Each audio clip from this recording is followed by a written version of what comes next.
క్రీస్తు నామమున ఈ కల్వరి కొండ ధ్యానానికి ప్రతివారిని ఆహ్వానిస్తున్నాను. తల వంచుకున్నట్లయితే ప్రార్థించుకుందాం. పరలోకమందున మా తండ్రి, పరిశుద్ధుడా యెహోదేవా, ఈ దినానికే మీకు వందనాలు. మీ యొక్క ప్రేమను మాకు కనపరుచున్నందుకే మీకు వందనాలు. కల్వరి కొండకు మమ్మల్ని అందరినీ తీసుకొని వెళ్ళి మీ యొక్క ప్రేమను చూచుటకు మీరు మాకు పరిశుద్ధాత్మ వెనుక కుమ్మరించి అవగాహన దయచేయమని క్రీస్తు వారి పేట వేడుకొంచున్నాము తండ్రి. ఆమెన్. మరి యొక్క ధ్యానానికి ప్రతి వారిని నేను ఆహ్వానిస్తున్నాను. మీరు నాతో వచ్చినట్లయితే కల్వరి కొండ దగ్గరకు వెళ్ళి క్రీస్తు యొక్క ప్రేమను మనం చూడాల్సిందిగా ఈ సమయమందు ప్రతి వారిని నేను బ్రతిమలాడుకుంటున్నాను.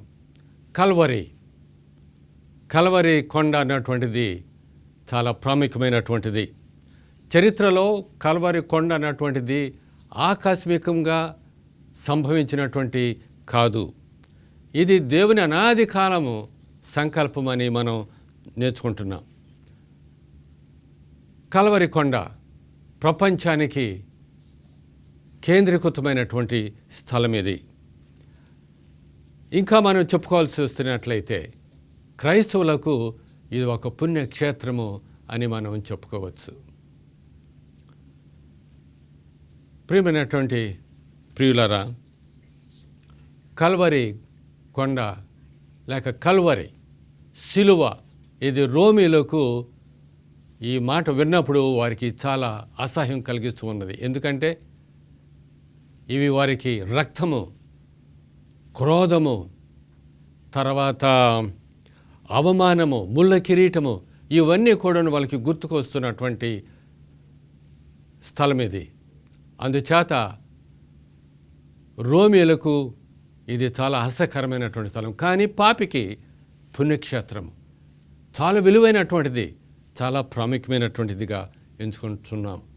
అయితే ఈ సమయమందు ప్రతి వారిని ఈ కొండ దగ్గరికి రమ్మని నేను ఆహ్వానిస్తున్నాను. మనం అందరం ఆ కొండ దగ్గరికి వెళ్ళి ఆ కొండ వైపు చూస్తూ ఆ సిలువను ధ్యానిస్తూ మన దేవుడు, మన రక్షకుడు ఏ విధంగా మన కోసం రక్తం చిందించి ప్రేమను కనుపరిచినటువంటి విధానాన్ని మనం అక్కడ చూడబోతున్నాం.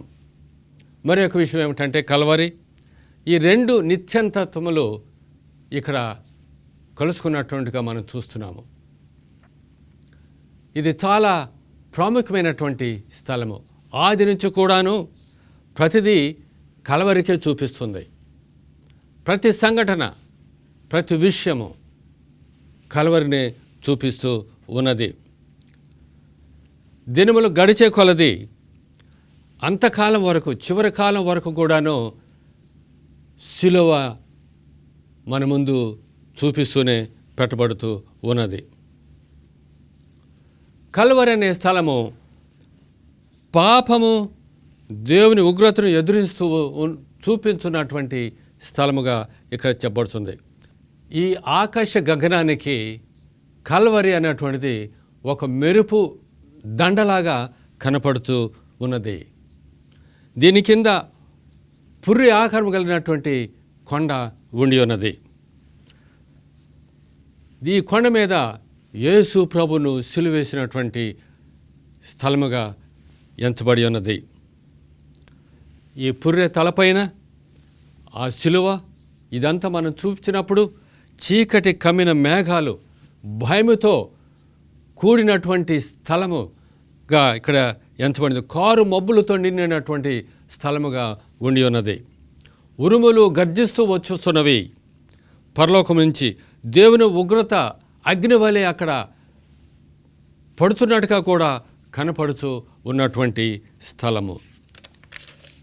దేవుని యొక్క ఉగ్రత దూసుకొని వస్తున్నట్టుగా అక్కడ కనపడుతున్నటువంటి స్థలముగా కల్వరి ఉంది. చాలామంది అనుకుంటున్నారు ఆ సమయంలో లోకానికి అంతము వచ్చినట్లుగా ఉన్నది అని అనుకుంటున్నారు. అంతము కనబడుతుంది అన్నట్టుగా చాలామంది అనుకున్నారు. కానీ అంతము కాదు అది. ఈ లోక అంతానికి, ఈ ఉగ్రతకు సిలువ మధ్యగా నిలబడి ఉన్నది అన్నటువంటి విషయాన్ని మీ మధ్యకు తీసుకొని వచ్చుతున్నాను. ఈ సంఘటన, ఈ సాదృశ్యం జరిగినప్పుడు, కారు మబ్బులు కమ్మినప్పుడు, భయంతో నిండినప్పుడు అనేకులు భయం నొందినమును అంతకాలం వచ్చిందని వారు అనుకున్నప్పటికీ అంతకాలం రాలేదు ప్రియులారా. శిలువ అన్నటువంటిది ఈ ఈ అంత్యక్రియలకును వారు చేసిన దుర్మార్గ పనులకు మధ్యగా నిలబడినట్టుగా మనము చూస్తూ ఉన్నాము. ఇంత గొప్ప అకస్మాత్తుగా వచ్చి పడిన ప్రమాదానికి శిలువ అడ్డగా నిలిచి, చేతులు అడ్డంగా నిలబడి ఆయన ఆ విధంగా మరణించినటువంటి సాదృశ్యాన్ని మన ముందుకు పెట్టుబడుతూ ఉన్నది. ప్రియులారా, పరలోకం ఊరుకుంటుందా? పరిశుద్ధుడైనటువంటి యేసు ప్రభువును దుర్మార్గులు పట్టుకొని ఆయన సిలువేస్తుంటే పరలోకం ఊరుకుంటుందా? ఈ తలంపు మీ మధ్యకు నేను తీసుకుని వస్తున్నాను. దుర్మార్గులు కలిసి పరలోకం నుంచి వచ్చి మనతో ఉన్నటువంటి ప్రియుడను, ఆయనకున్నటువంటి ఒకే కుమారుని మానవులు పట్టుకొని ఆయన సిలువేస్తుంటే పరలోకం ఊరుకుంటుందా అన్నటువంటి ప్రశ్న మీ ముందు పెడుతున్నాను. ఈ యొక్క ప్రశ్నను మీరు ధ్యానించవలసిందిగా నేను కోరుతున్నాను. ఆ సమయంలో లోకమంతా అక్కడే ఉండి ఉన్నది. యూదులు ఉన్నారు, రోమీలు ఉన్నారు, గ్రీకులు ఉన్నారు. ఈ లోకములో ప్రతి మూల నుంచి ఆ సమయానికి అక్కడ అనేకులు చేరుకొని ఉన్నట్టుగా మనం చూస్తున్నాం. సాంప్రదాయాలు ఉన్నారు, మతస్థులు ఉన్నారు, యాజకులు ఉన్నారు, స్నేహితులు ఉన్నారు, శత్రువులు అనేకులు ఉండి ఉన్నారు, విచారించేవాళ్ళు కూడా ఉన్నారు, చింతపడేవారు ఉన్నారు. కానీ ఎక్కువగా నిందితులే అక్కడ ఉన్నట్టుగా మనం చూస్తున్నాం. చిలువ చుట్టూ ముట్టడించేశారు పరలోకం నుంచి వచ్చినటువంటి ఆ దేవుని కుమారుణ్ణి. చీకటి కమ్మిన భయముతో ఉండినప్పటికీ వారు ఎవరు కూడా అక్కడి నుంచి వెళ్లకుండా అక్కడే ఆయన చెంత చేరి ఆయన్ని హింస పెడుతూ బాధ పెడుతూ ఉన్నట్టుగా మనం చూస్తున్నాం. ఇంత కలిగినప్పటికీ, ఇంత భయం కలిగించినప్పటికీ ఎవరు కూడాను అక్కడి నుంచి ఆ స్థలం నుంచి వెళ్ళిపోవట్లేదండి. వారు అక్కడే ఉండి యేసు ప్రభుని బాధ పెడుతున్నట్టుగా ఇక్కడ మనకి వాక్యం ద్వారా మనం తెలుసుకుంటున్నాం. ప్రియమైనటువంటి విశ్వాసులారా, ఆ సమయంలో వారు అక్కడి నుంచి తప్పించుకొని వెళ్ళాలంటే వెళ్ళవచ్చును, కానీ ఎవరినూ కూడాను ఆ స్థలం నుంచి వెళ్లకుండా అక్కడ ఉండి ఉన్నారు. కానీ రక్షకుడు మన శిక్ష అంతా ఆయన మీద తీసుకొని ఉన్నాడు. వీటన్నిటిని కూడాను భరిస్తూ ఉన్నాడు, అవమానాన్ని భరిస్తూ ఉన్నాడు. అయినప్పటికీ అక్కడ చివరి వరకును కూడాను చీకటి కారు మేఘాలతో నిండి ఉండి ఉన్నది, భూకంపముతో నిండి ఉండి ఉన్నది, స్థలమంతా కూడాను దద్రిల్లిపోతున్నది. ఒక నూతనమైనటువంటి రోజు ఉదించబోతుంది. ప్రియమైనటువంటి ప్రియులారా, శిలువ ఎంత భయంకరమైనదో మీరు ఆలోచించండి. ప్రియులారా, కల్వరి అనేటువంటిది ఎంతో భయంతో కూడినటువంటిది. ఆ సమయంలో పరిసయ్యులు, శాస్త్రులు అందరూ కూడాను ఆయన మీద కేకలు వేయటం మొదలుపెట్టున్నారు. ఈయన మనిషి కుమారుడా, దేవుని కుమారుడా? దేవుని కుమారుడైతే ఆయన దిగిరమ్మని చెప్పండి అని అంటున్నారు. మనిషికు దేవుని కుమారుడు అయినట్లయితే మహత్కార్యములు చేయవచ్చును కదా అని కూడా ఆయన్ని హేళన చేసి ఉన్నారు. ఈయన దేవుని కుమారుడు అయితే గుర్తులు చూపించమనండి అని కూడా కేకలు వేసి ఆయన్ని అవమానపరుచున్నారు. మత్తయి సువార్త 27వ అధ్యాయం 40వ వచనము, 41, 42 వచనాల్లో మన యొక్క విషయాన్ని తేట తెల్లముగా మనం చూడవచ్చు. 3 దినాల్లో యెరూషలేము దేవాలయాన్ని పడగొట్టి కడతానన్నాడు. కట్టమని చూపించండి అని వారు కేకలు వేస్తూ ఉన్నారు. కానీ నిరూపించడానికి మత్తయి సువార్త ఆయన 5 అద్భుత కార్యాలు ఈ శిలువ దగ్గర చేసినట్టుగా మనము లేఖనాల్లో చూడవచ్చును. ఆయన చేసిన 5 అద్భుత క్రియలు మనం ధ్యానించుకుందాం. కల్వరి కొండ మీద ఆయన చేసిన 5 మహా అద్భుతములు మనం చూస్తూ ఉన్నాము. ఆయన దేవుని కుమారుని నిరూపించడానికి వాక్యములో 5 అద్భుతమైనటువంటి క్రియలు ఇక్కడ కనిపించబడుతున్నవి. మొట్టమొదటి క్రియ సూర్యుడు ద్వారా మనం తెలుసుకుంటున్నాం. ఈ యొక్క వాక్యము మత్తయి సువార్త 27వ అధ్యాయము 45వ వచనంలో ఈ విధంగా చెప్పబడుతున్నది. మన గ్రంథములను మత్తయి సువార్త 27వ అధ్యాయము 45వ వచనము ఈ విధముగా రాయబడి ఉన్నది. మధ్యాహ్నము మొదలుకొని 3 గంటల వరకు ఆ దేశమంతటను చీకటి కమ్మెను. మధ్యాహ్నం మొదలుకొని 3 గంటల వరకు ఆ దేశమంతటను చీకటి కమ్మెను. అయితే దేవుడే ఆ సమయంలో శిలువ మీద నుంచి దిగువచ్చి ఆ యొక్క సూర్యుని ఆపినట్టుగా మనం చూస్తున్నాం. ఆయన యొక్క లోకంలో పుట్టిన మొదలుకొని 33.5 సంవత్సరాలు సూర్యుడు ఆయన మీద వెలుగునిస్తూనే ఉన్నది. సూర్యుడు చూస్తూనే ఉన్నాడు. అయితే ఈ సమయంలో ఏమైందంటే సూర్యుడు ప్రకాశించడం ఆగిపోయి ఉన్నది. మనుషుకు దేవుని కుమారుణ్ణి, పరలోకం నుంచి వచ్చినటువంటి దేవుని కుమారుణ్ణి చంపుతుంటే ఈ యొక్క సూర్యుడు అతను వెలుగునివ్వకుండా ఆగిపోయినట్టుగా మనం ఇక్కడ చూస్తూ ఉన్నాం. ప్రియమైనటువంటి ప్రియులారా, 3 గంటల సేపు ఈ యొక్క వెలుగు ఆగిపోయి ఉన్నది. ఎప్పుడైతే ఆయన దేవుని పిలిచి ఆయన ప్రాణం వదిలిపెట్టున్నాడో మరలా వెలుగు తిరిగి వచ్చినట్టుగా ఇక్కడ మనకి వాక్యములో చూపించబడుతూ ఉన్నది. సూర్యుడు ఆగిపోవటం అన్నటువంటిది ప్రకాశించనివ్వకుండా ఆగటం అన్నటువంటి తేలికైనటువంటి కాదు. అందులో ఉన్నటువంటి మంటలు, అందులో ఉన్నటువంటి ఆ యొక్క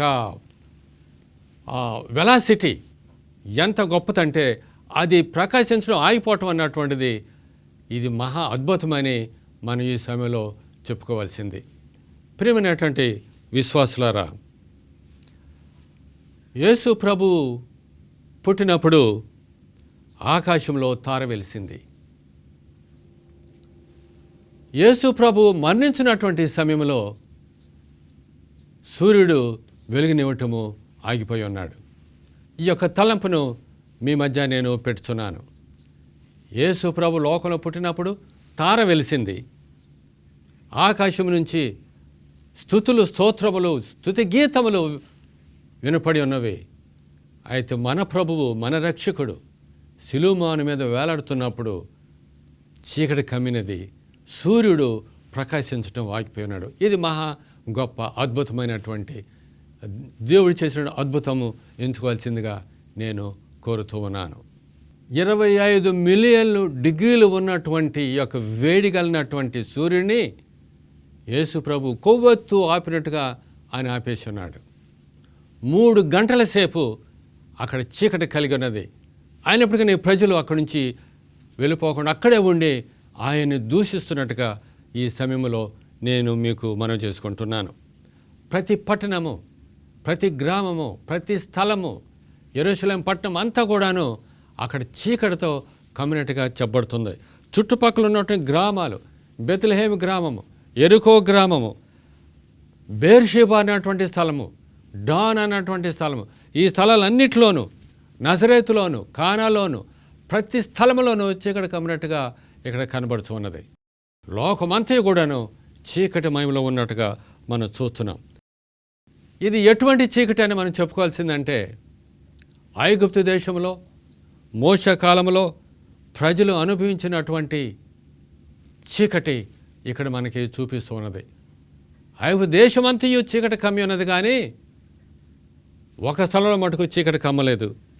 గోషెన్ అనేటువంటి ప్రాంతంలో ఇశ్రాయేలు నివసించినటువంటి స్థలములో చీకటి అన్నటువంటిది లేదు. అక్కడెప్పుడు వెలుగుతూనే ఉన్నది. ఈ యొక్క వాక్యము మనము నిర్గమాకాండము 10వ అధ్యాయం 21, 22 వచనంలో మనం చూడవచ్చును.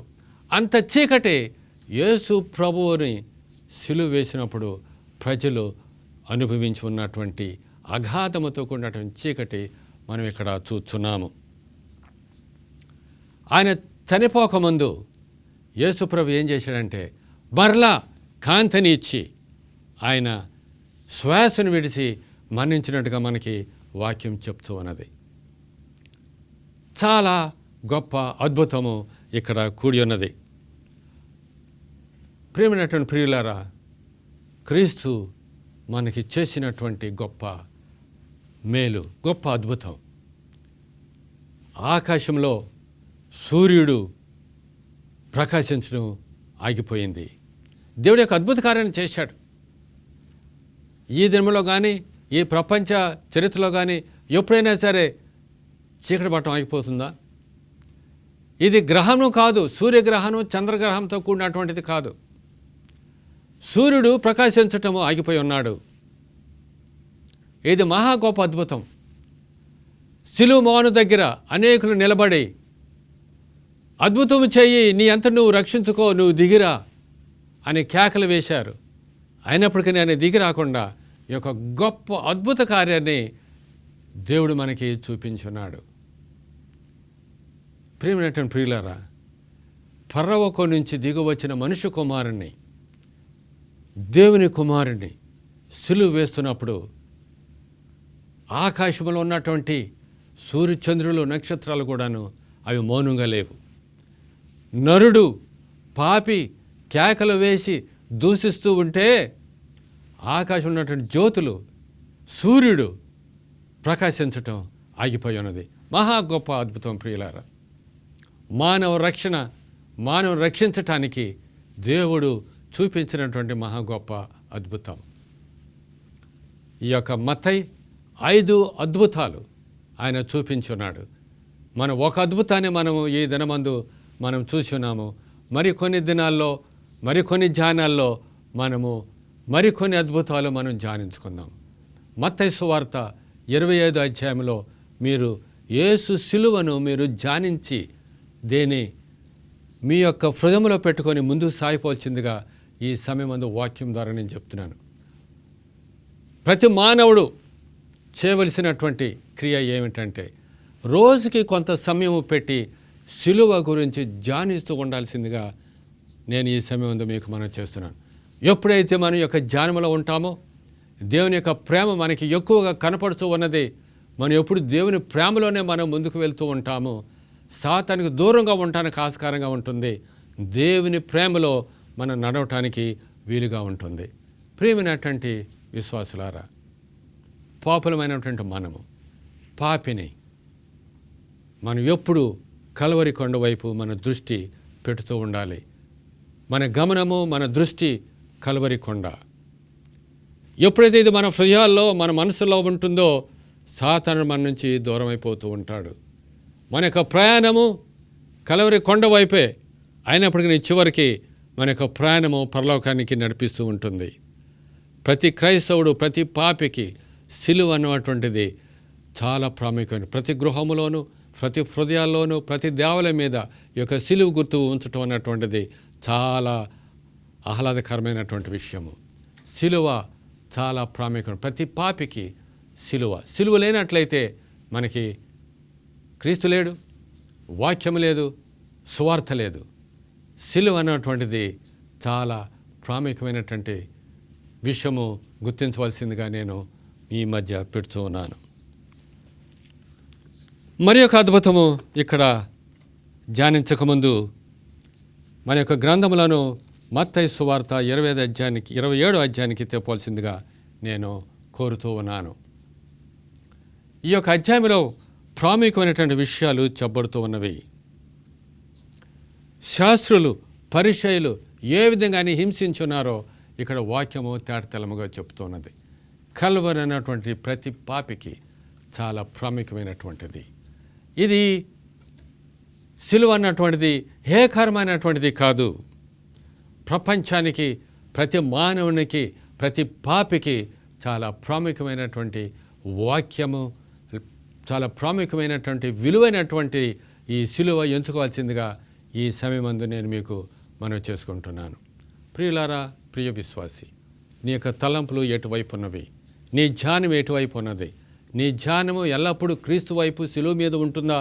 లేకపోతే నీ యొక్క ధ్యానము మరి యొక్క విధాలమైనటువంటి పాపలోక సంబంధమైనటువంటివి మన ధ్యానంలోకి తీసుకువెళ్ళి మనం నడిపిస్తూ ఉన్నదా అన్నటువంటి విషయాన్ని మీ పాచనికి పెడుతూ ఈ సమయం ముందు వాక్యం ద్వారా మీకు తెలియజేసుకుంటున్నాను. ప్రతి పాపికి సిలువ అన్నటువంటి చాలా ప్రాముఖ్యము. మనందరం కూడాను ఈ యొక్క యాత్రలో ఉండాలి. మనందరం కూడాను ఈ కల్వరి కొండ వైపు మనం ప్రయాణం చేస్తూనే ఉండాలి. ప్రతి దినము ప్రతి గడియ మనం ఎల్లప్పుడూ కూడాను ధ్యానించుకుంటూ ఉండాల్సిందిగా ఈ సమయం ముందు నేను మనం చేసుకుంటున్నాను. ప్రియులారా, సిలువ పాపి జీవితానికి చాలా ప్రాముఖ్యమైనటువంటిది. సిలువ క్రీస్తు ప్రభువును వేసినటువంటి కొండ వైపు మన యొక్క గమనము తిప్పాల్సిందిగా నేను కోరుతున్నాను. నా యొక్క జీవితంలో ఈ యొక్క కల్వరి కొండ దగ్గరికి వెళ్ళి దాన్ని చూసి యేసు ప్రభుని ధ్యానించడానికి నాకు ఒక తరుణం అనుగ్రహించిన ప్రభుకి నేను వందనాలు చెల్లిస్తూ ఉన్నాను. ఆ యొక్క స్థలమంతా కూడాను ప్రత్యేకంగా ఏర్పడబడిన పుర్రె షేపులో ఉన్నటువంటి ఈ స్థలాన్ని అక్కడ దర్శించినప్పుడు నా చేతులు కాళ్ళు వణుగుతూ ఉన్నట్టుగా ఈ సమయం ముందు మీకు తెలియజేస్తున్నాను. చాలా పరిశుద్ధమైనటువంటి చాలా ప్రత్యేకమైనటువంటి స్థలము, చాలా విలువైనటువంటి ఈ కల్వరి స్థలము, ఈ కల్వరి కొండ. ప్రతి మానవుడు కూడాను ఈ యొక్క కల్వరి కొండ మనసులో పెట్టుకొని జీవించాల్సిందిగా ఈ సమయం ముందు నేను మనం చేస్తున్నాను. తల వంచుకున్నట్లయితే మనం ప్రార్థించుకుందాం. పరలోకమందున మా తండ్రి, ఈ సమయమందు మీరు మాతో మాట్లాడిన విధానానికే మీకు వందనాలు.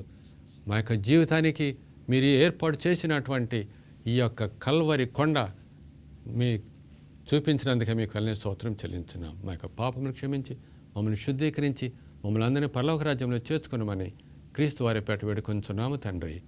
ఆమెన్. ప్రియులారా, ఎవరైనా ప్రత్యేకమైనటువంటి ప్రార్థనలు కావాలని ఆశపడుతున్నట్లయితే, ప్రత్యేకమైనటువంటి వాక్యములు మీరు పొందాలని మీరు ఆశపడుతున్నట్లయితే ఈ క్రింది ఇచ్చినటువంటి యొక్క చిరునామాకు మీరు రాయండి. మీ గురించి ప్రార్థనలు చేయబడతవి. మీకు ఉచితమైనటువంటి పత్రికలు మీకు పంపబడతవి. దేవుడు మిమ్మలను దీవించునుగాక.